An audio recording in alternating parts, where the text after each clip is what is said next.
Right. If you are either in the yard or out in the field and you find yourself in a situation where the winch handle appears to have come off the winch virtually and become very floppy, as it is here, put back on very easily. But if you're wondering why it's like this, it's because there is this looseness is part of the brake mechanism that works on the whole winch. Inside this connector is a spring and a lock nut, and the handle cannot actually physically come right off without this being removed and the lock nut taken off inside. So there's no occasion this handle will fall off without that lock nut and spring being removed. So those are in there, and they are components of the braking system, so you shouldn't take them out, otherwise the brake will cease to work. Important they're left in there. And to put it back on, all you have to do is grip this bar, take the weight of the handle and gently wind it back on until it starts to click.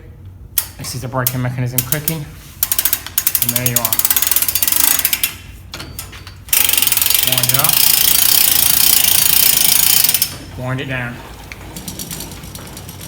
working perfectly.